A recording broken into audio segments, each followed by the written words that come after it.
Close your eyes.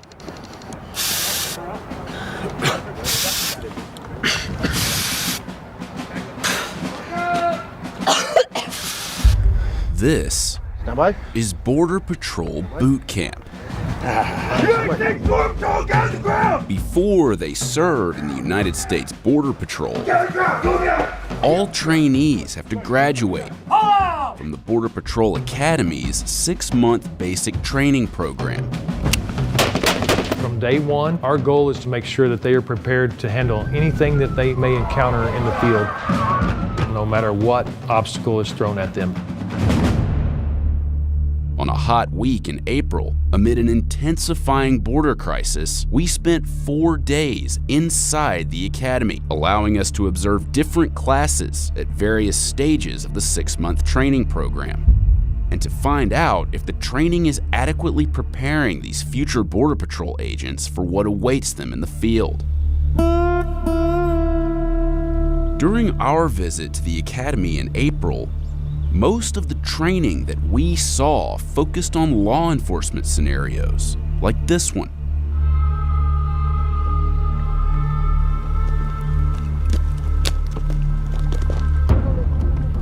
¡Señor, no se mueva! ¡Señor porterista, no se mueva!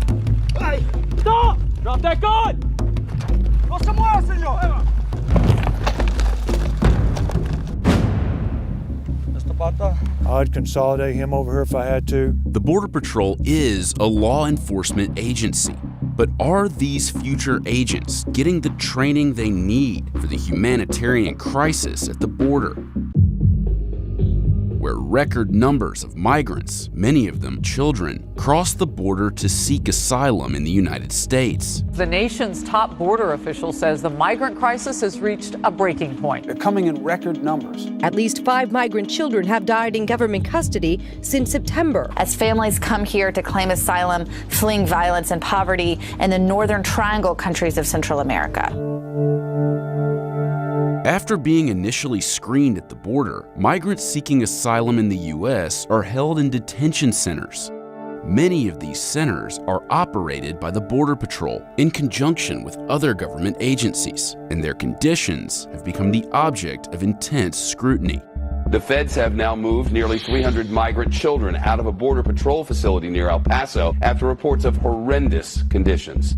In June of 2019, a team of attorneys who visited a Border Patrol-run detention center in Clint, Texas, told the Associated Press that 250 children had been detained for over 3 weeks without adequate food, water, and sanitation. Outbreaks of scabies, shingles, and chickenpox were spreading among the hundreds of children. Days after the news about the Clint facility broke, Acting U.S. Customs and Border Protection Commissioner John Sanders tendered his resignation. In that last facility, I was not safe. A group of lawmakers visited the facility, including Democratic Congresswoman Alexandria Ocasio-Cortez, who compared the conditions of the detention centers to concentration camps. Although the Border Patrol is tasked with operating detention centers, we didn't see any training during our visit to the academy. Ustedes por estos permisos? Aside from learning to communicate in Spanish, that was specifically focused on working in the centers. In a statement to Business Insider, a Customs and Border Protection spokesperson said that the Border Patrol Academy does not conduct training related to detention officer duties, adding that once a trainee graduates and arrives at their station, it becomes the duty and responsibility of their station to further train the new agent on local policies and procedures. When asked if the academy had any future plans to change its training based on the reports about the detention centers, the CBP spokesperson offered no indication that any such plans exist. So what kind of training do Border Patrol agents get at the academy? And how did we get here in the first place? The Border Patrol was established in 1924 with 2 stations, at the U.S.-Mexico border in El Paso, Texas, and near the Canadian border in Detroit. Its main objective? Combating bootleggers smuggling liquor during Prohibition. Whenever illegal hooch or beer was discovered by the feds, it met the same fate. Crack open the kegs and let the contents flow down the drain. And it was a very bloody time. We lost over 31 officers during that time period. There were times when there were shootouts 2 or 3 times a day for a whole month. We still like to remember that once upon a time, Texas had its own president. When we built our capital at Austin, we built it big, like the one at Washington. Texas begins where Mexico leaves off. And nowadays, along the whole 1,000 miles of frontier, the Border Patrol's on the job, day and night. In the 1950s, the number of migrants crossing from Mexico spiked, and the Eisenhower administration responded with an initiative officially known as Operation Wetback, named after a racist slur used to describe Mexican migrants. Over 1 million people were deported, and Border Patrol enforcement activities plummeted.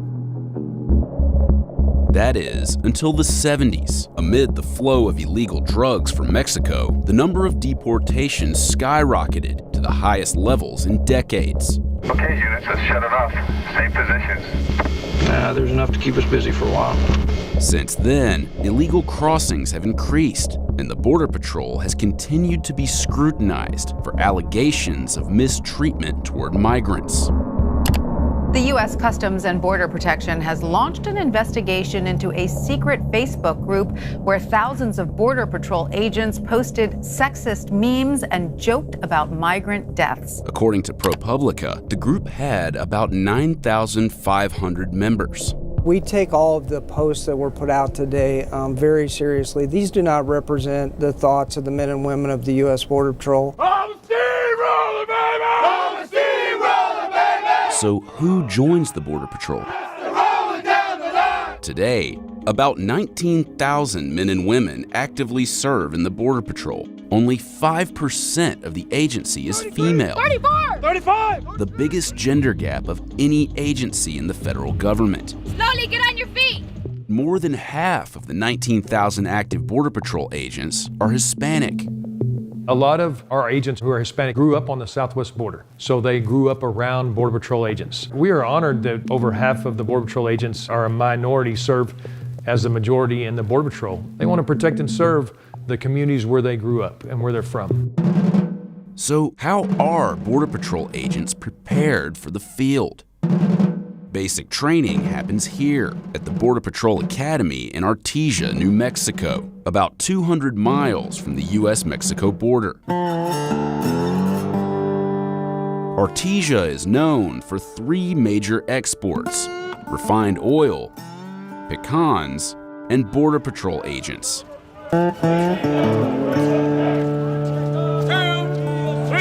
Every year, about 1,000 trainees graduate from the academy before heading to the field. Before they get to Artesia, incoming trainees meet in El Paso and board a bus that takes them to the academy. I first decided to go to the Marines and gain some experience and eventually come into law enforcement. I was in the Army. I had an urge to continue my career path. I just wanted something a little bit more different. So I did my research, and Border Patrol was pretty much up that alley to what I was looking for.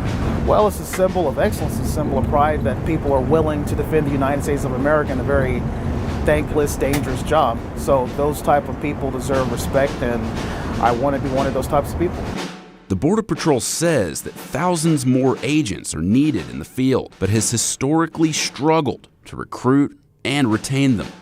Get out that move! Get down! Get on! Get on that! Let's go, sir! Hurry up, you! You gotta move yourself a little bit! They sit there walking around! How about you freaking sound off, sir? Sound off! Yes, sir! Sound off! Yes, sir! For the next few hours, the new class will experience entry on duty. Stop shaking already! Or EOD. Get back here! Stop! Get back! What was that? Which forces trainees to follow basic commands under extreme psychological stress. You had one step to take, and you decided to take a shortcut. Louder than me! Yes, sir! You're not louder than me yet! Yes, sir! How are you gonna arrest 20 people if you can't even speak loudly? They're gonna be put under stress, and there's a reason behind that. Why?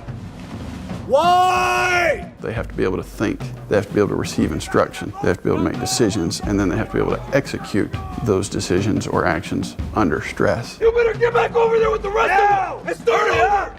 Hurry up! I appreciate they're here. I understand the sacrifice, their commitment to duty. However, Answer your voice! you are now a Border Patrol trainee and you're going to start getting indoctrinated into our world and get prepared for this profession. Why are you shaking? Why are you shaking? He's scared. And that's what's going to happen when he gets to the field. He's going to be scared. He ain't making it to the field. Going to be scared, going to shake. You think that's going to look good? No, sir. You think the criminals are going to like that? No, sir. They're going to look at you and go, I got him. He's mine. But we'll teach you. We'll teach you how not to be scared. Back up. The last I checked, sir, R does not come right before T and in between S. Am I wrong? Why are you staring at me? Huh? Aren't you an adult? Yes, sir. My 2-year-old can take responsibility, sir. Sir. Fix yourself.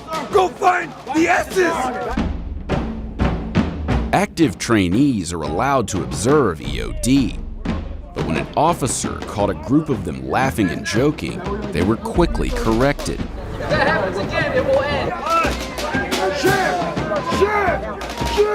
Day 0. Nothing's even started yet. No one's forcing you to be here. You're welcome to leave anytime you like. Are you looking for a way out? No, sir. The way out is on the bus. You just decided to look at me. I feel like you're ready to quit tonight. You ready, sir? After this session, we learned that some instructors were addressed about using language that encouraged trainees to quit, even though it was part of the intended stress inoculation. We're not trying to get people to quit. That's certainly not the intent. Our senior leadership historically and now has been supportive of the fact that, yes, absolutely, we need more agents out there on the line getting the job done, but that we don't need to lower our standards in order to accomplish that. You better put that pen away, sir. You make me nervous with that pen. Like you want to stab me with it. You want to stab me right now, sir? Try it. See how far you get. Maybe you should where are you? The new trainees are issued uniforms. Get on my face! Hurry up, you! But the high stress levels endure. Fold the damn pen! Yes, sir. Do they button or do they not button? No, sir! Jesus Christ! They're not running around you! These periods of stress inoculation or intentional induction of that high stress levels, it goes up, it goes down. Let's go! Hurry up! And these things subside. There you go. Good teamwork. Exactly what I want to see. Start working together. Help each other out. Do the right thing when nobody's looking. As the sun begins to set on EOD, the tone from the instructors has obviously started to change. We will become brothers and sisters. Trust me when I'm telling you this. You will succeed if you listen to me. Everybody's got to work together as a team. Yes, sir. You join the Border Patrol, that's part of a family. Start acting like you, start helping each other out. The only way you people are going to make it through this academy is by helping each other out. But if you don't help and take care of your classmates, you won't make it, and they won't make it. Do you understand? Yes, sir! None of y'all want to go home? No, sir!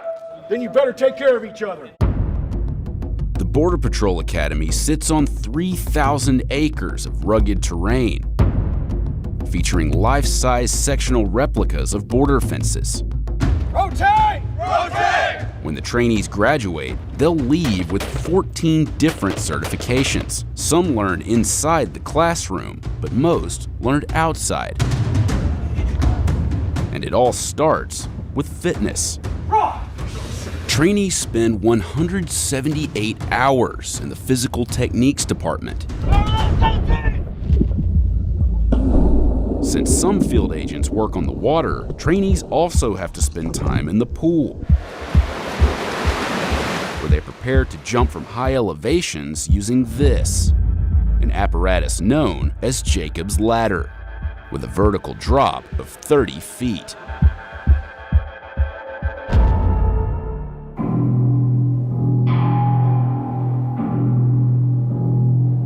If these trainees appear a little uneasy, it's because they're about to experience perhaps the most dreaded part of training: OC exposure. Right.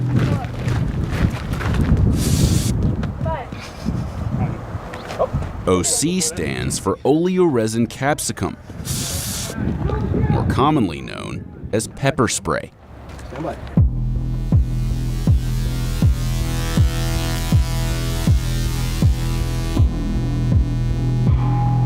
You've got to know how you're going to react if someone attacks you with the same thing. I have had one of my agents sprayed with that stuff by a murder suspect. They've got to know what it's going to do to them should it be used against us. After being sprayed, Look over here. the trainees have to describe vehicles parked hundreds of yards away. Tell me how many cars do you see? 2 cars, 1 white Bose. You'd have to open your eyes up in order to see. In order to see the suspect, you have to open your eyes up. 3. No, there's not. You have to open your eyes in order to see. 4. You're gonna have to fight through it. 2. All right, come on, come on. The trainee must then confront an assailant, U.S. Border Patrol, get down on the ground! Get down on the ground! Good hit! Get down on the ground! detain him, and successfully call for backup. Kilo 17, Tango 30, Tango 35. 10-4. Buck up. Come on, Roger. Finally, they're able to wash off the OC. But the pain lingers.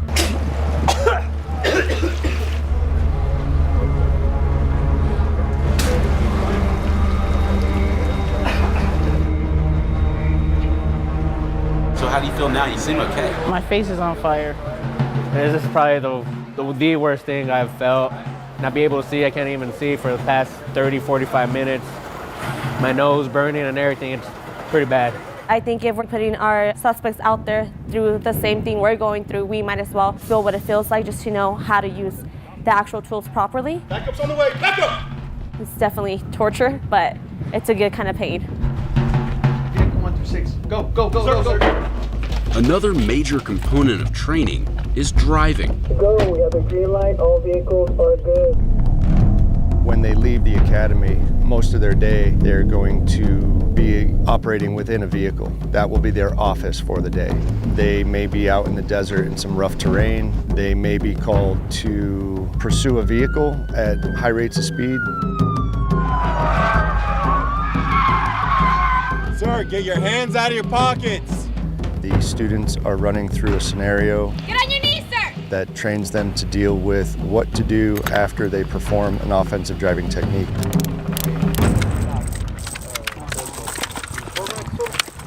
Trainees spend over 130 hours with the firearms department. While they're at the Border Patrol Academy, a single trainee will shoot 6,000 rounds of the pistol ammunition and about 10,000 rounds of the rifle. We start very slowly. We just initially give them a firearm and we say, okay, look at this weapon. Touch this weapon. There's no ammunition, there's no magazine. Let's take the weapon out of the holster. Let's start getting acclimated to how this weapon feels. And then we move on to the precision part. We fire the weapon and we see where the rounds go. So they're taking everything that we have taught them and they're now putting it together with movement. And that really is the culmination of everything that we're trying to do here. Make sure you guys can get to your magazine pouches. Make sure you can get to your pistol holster. Once the trainees learn how to use firearms, they then learn when to use them. And more importantly, when not to. This exercise is known as judgment. Trainees face off with role players who may or may not be a threat.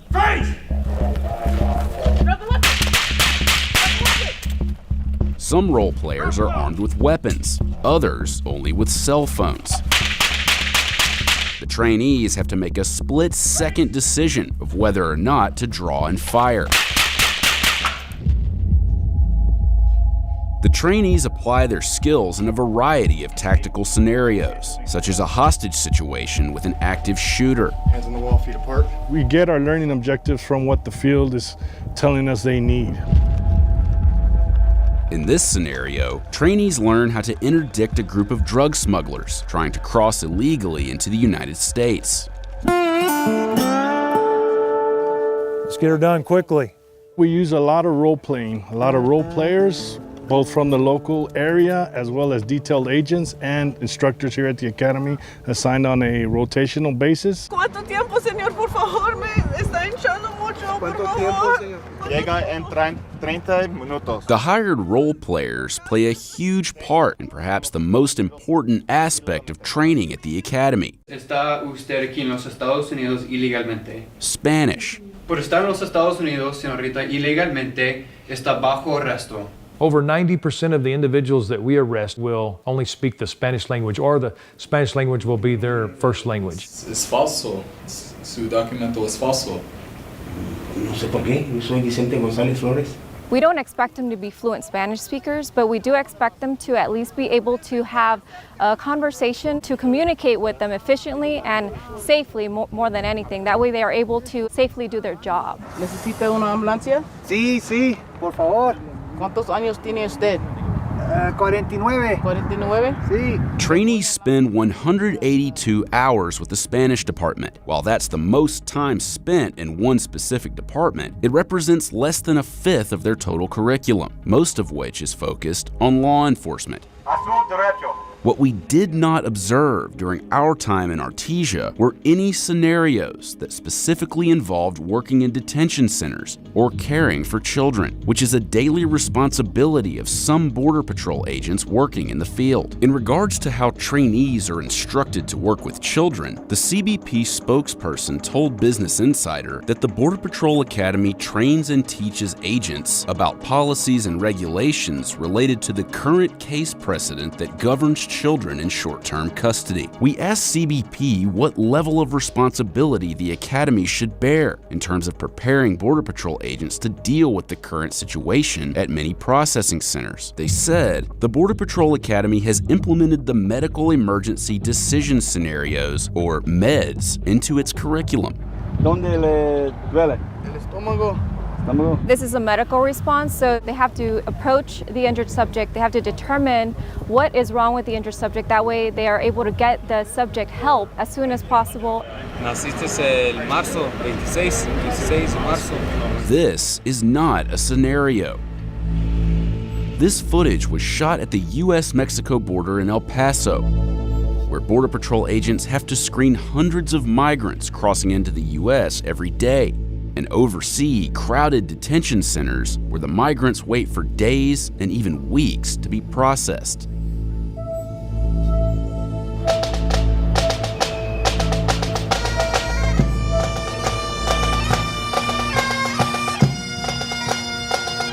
As a new class prepares to graduate, are they ready for what awaits them in the field?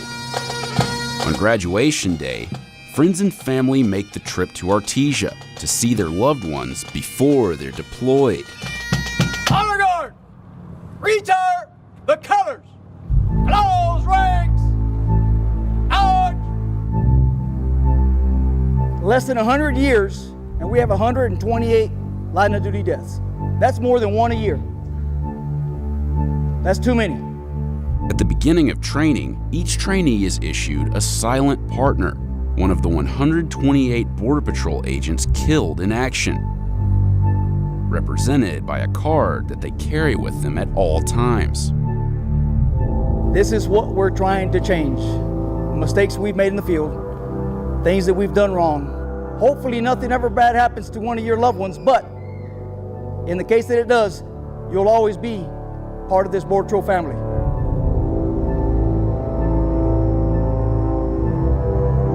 We're going to prepare them from day one how to take care of themselves, their partners, the people that they encounter. Treat them just like they would want a family member to be treated, and then go home to their families. I want them to look back and say, every day I was willing to put my life on the line for this country, and I served admirably, and I made a difference in the protection of America.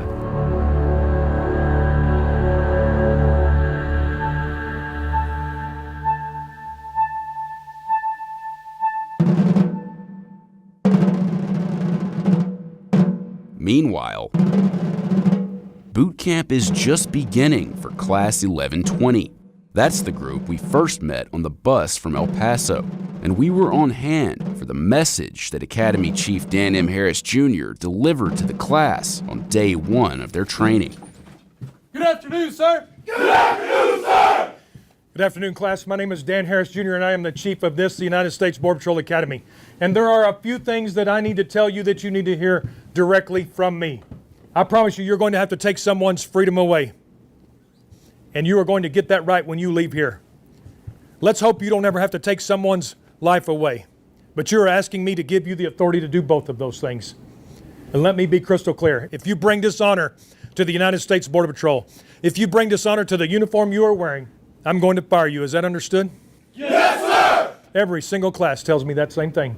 There are men and women out there on the street on patrol right now in the desert who need you as their backup. They need your help out there right now. I need you to graduate from this academy. But again, nothing will be given to you.